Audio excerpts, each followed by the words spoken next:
जय हिंद बच्चों, cadets special capsule में आप सबका स्वागत है। और देखिए, आज मैं आपके लिए लेकर आया हूँ ग्रीन हाउस गैसेस से रिलेटेड कुछ बातें। क्या ग्रीन हाउस गैसेस से आपने देखा होगा, नॉर्मली किसी भी एग्जाम को आप उठाकर देख लीजिए, आपने प्रीवियस ईयर लगाकर देखिए तो ग्रीन हाउस गैसेस से रिलेटेड क्वेश्चन आपको दिख जाएगा।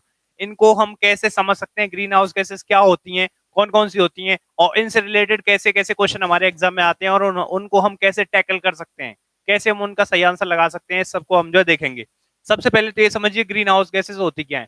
आपने देखा होगा, सन से जो रेडिएशन पृथ्वी पर आती है, जो अर्थ पर सन से रेडिएशन आती है, उस रेडिएशन को ग्रीन हाउस गैसेस क्या करती हैं, आने तो देती हैं, आने तो देती हैं, लेकिन जब ये वापस जाती हैं तो उन रेडिएशंस को वापस नहीं जाने देती।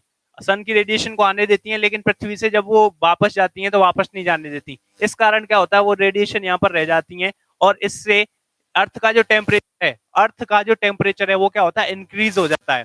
तो ओवरऑल टेम्परेचर इंक्रीज हो जाता है, किसका, अर्थ का। तो ये ग्रीन हाउस गैसेस होती हैं। अब देखते हैं ये ग्रीन हाउस गैसेस कौन कौन सी होती हैं, और इनको हम बहुत सी आसानी से कैसे याद रख सकते हैं। शॉर्ट ट्रिक के माध्यम से हम इन गैसों को कैसे याद रख सकते हैं, ताकि पेपर में कोई भी क्वेश्चन आए तो हम उसको छोड़ के ना आए। और कौन कौन सी होती हैं, देखिए मैं आपके सामने एक ट्रिक लेके आया हूं। मीना और काजल कल आएंगी। मीना और काजल कब आएंगी, कल आएंगी। तो यहां से आपको एक लाइन याद रखनी है, और आपको सारी ग्रीन हाउस गैसेस याद हो जाएंगी जो कि पेपर में आती है। मीना से समझिए, मीना से क्या हो जाएगी, मीथेन। मीथेन मतलब CH4, कौन सी, CH4 मीथेन। ना से क्या हो जाएगी, nitrous oxide, N2O। N2O nitrous oxide हो जाएगी। और से क्या मतलब, और मतलब ओजोन। यहाँ समझ रहे हो ना, और से क्या बन जाएगी, ओजोन बन जाएगी। काजल, काजल में से क्या देखेंगे, पहले का देख लेते हैं। तो का से क्या बन जाएगी, कार्बन डाइऑक्साइड, ये ए होगा। कार्बन डाइऑक्साइड ये सबको पता है, CO2 के बारे में तो सब लोग जानते हैं कि CO2 से क्या होती है, टेम्परेचर इंक्रीज होता है, ग्लोबल वार्मिंग होती है, ठीक है। जल वाष्प, जल, काजल के आगे क्या बचा, जल। तो जल से क्या बन जाएगी, जल वाष्प, वाटर वेपर। कई बार हमें लगता है कि ये ग्रीन हाउस गैस नहीं है, लेकिन वाटर वेपर भी है, CDS में पूछ रखा है। कल, कब आएंगी ये, कल आएंगी। तो कल से देखिए क्लोरोफ्लोरोकार्बन, कल से क्या हो जाएगी, क्लोरोफ्लोरोकार्बन, इसको क्या बोलते हैं, CFC। तो ये रही आपकी ग्रीन हाउस गैसेस, और इनको आप बहुत ही आसानी से याद रख सकते हो। कैसे, मीना और काजल कल आएंगी। यहाँ पर आएंगी साइलेंट है, बाकी सबसे हर लेटर से क्या है, एक गैस का नाम है। तो यहाँ से हमें ये ऐसे याद रखना है कि सर अब इससे रिलेटेड क्वेश्चन कैसे आता है। मैं आपको प्रीवियस ईयर क्वेश्चन दिखा देता हूँ ऑलरेडी, जो पूछ रहा हुआ है, ठीक है। देखिए क्या है, क्या है, ऐसे क्वेश्चन आया था। ये आई थिंक शायद CDS का या NDA का क्वेश्चन है।